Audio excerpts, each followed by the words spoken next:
K Shivakumar ಮಾತನಾಡಿ ರಾಜಕೀಯವಾಗಿ ಉತ್ತರ ಕರ್ನಾಟಕದಲ್ಲಿ ಅವರು ಬೆಳೀತಾ ಇದ್ದಾರೆ, ಆ ಕಾರಣಕ್ಕಾಗಿ ಇದು ಷಡ್ಯಂತ್ರ ಅಂದರು. ಇನ್ನು ಎಂ ಬಿ ಪಾಟೀಲ್ ಮಾತನಾಡಿದ್ರು, ಕೋರ್ಟ್ ಆದೇಶಕ್ಕೆ ತಲೆಬಾಗ್ತೀವಿ ಅಂದರು. ನೋಡಿ, ನನಗೆ ನ್ಯಾಯಾಲಯದಲ್ಲಿ ಗೌರವ ಇದೆ.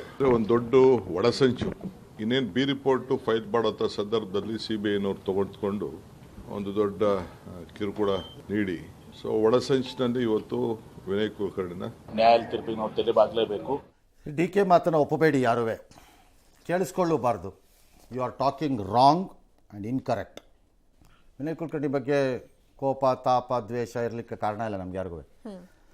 ಬಿ ರಿಪೋರ್ಟ್ ಫೈಲ್ ಮಾಡೋ ಹಂತದಲ್ಲಿ ಮಾಡಿಬಿಟ್ರು ಒಳಸಂಚು ಅಂದರೆ, ನಿಮ್ಮ ಬಿ ರಿಪೋರ್ಟ್ ಫೈಲ್ ಮಾಡೋದನ್ನೇ ಒಳಸಂಚು ಅಂತ ಬಣ್ಣನೆ ಮಾಡಿದ್ದಿದ್ದು.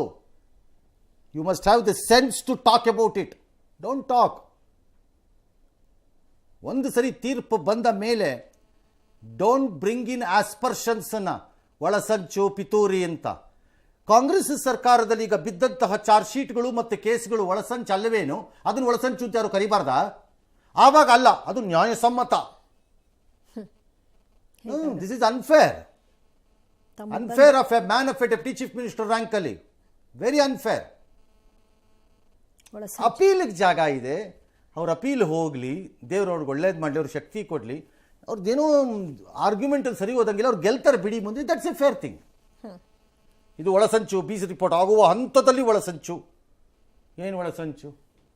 ಅವರು ರಾಜಕೀಯವಾಗಿ ಬೆಳೀತಾ ಇದ್ದಾಗ ಯೋಗೀಶ್ ಗೌಡ ಹೊಡೆದು ಹಾಕೋದನ್ನ ಕೇಸಿಂದ ಅವರು ಇನ್ನೆಷ್ಟು ದೊಡ್ಡ ಲೀಡರ್ ಆಗಿಬಿಡ್ಬೇಕಾಗಿ ಬಂದಿರ್ತಿತ್ತು. ಇನ್ಯಾರೋ ಅವ್ರಿಗೆ ಲೆವೆಲಲ್ಲಿರೋ ಕಾಂಪಿಟೇಟರ್ದಾಗಿದ್ದಿದ್ರೆ ಅವ್ರನ್ನ ಮುಗಿಸಿ ತಾನ ಮೇಲೆ ಹೋಗಬೇಕು. What Yogish Gowda was a competitor to Vinay Kulkarni? Mister DK Shivakumar sir, ಅಲ್ಲ, ಈ ಪ್ರಕರಣ ಸರಿ ಹೋಗ್ಬೋದು. ನಾಳೆ ಹೈಕೋರ್ಟ್ ಏನು ತೀರ್ಪು ಕೊಡುತ್ತೋ ನನಗೆ ಗೊತ್ತಿಲ್ಲ. High court may see fault in the judgement ಅನ್ನು ನೋಡ್ಬೋದು, ನನಗೆ ಗೊತ್ತಿಲ್ಲ. ಏನು ಗೊತ್ತು, ಆಸ್ ಆನ್ ಟುಡೇ ಅಷ್ಟೇ ಈ ತೀರ್ಪಿನ ಮೇಲೆ. ಹಾಂ, ಮತ್ತೆ ಯಾವಾಗಲೂ ಅಷ್ಟೇ, ಇನ್ನೊಬ್ರು ಸಂಕಟ ನೋಡಿ ಯಾರು ಏನು ಸಂಭ್ರಮಿಸ್ಬೇಕಾಗಿಲ್ಲ, ಎಕ್ಸೆಪ್ಟ್ ದೇಶದ್ರೋಹಿಗಳದ್ದು ಬಿಟ್ಟು. ಅದೊಂದು ಬಿಟ್ಟು ದೇಶದ್ರೋಹಿಗಳಿಗೇನಾದ್ರು ಆದಾಗ ಮಾತ್ರ ನಾನು ಸಂಭ್ರಮ ಪಡ್ತೀನಿ, ಬಹಿರಂಗವಾಗಿ ಸಿಹಿಯನ್ನು ಹಂಚ್ತೀನಿ. ಅವನು ರಕ್ತ ಕಾರ್ಕೊಂಡು ಸಾಯ್ತಾ ಇದ್ರೆ ಚಪ್ಪಾಳೆ ಹೊಡಿತೀನಿ.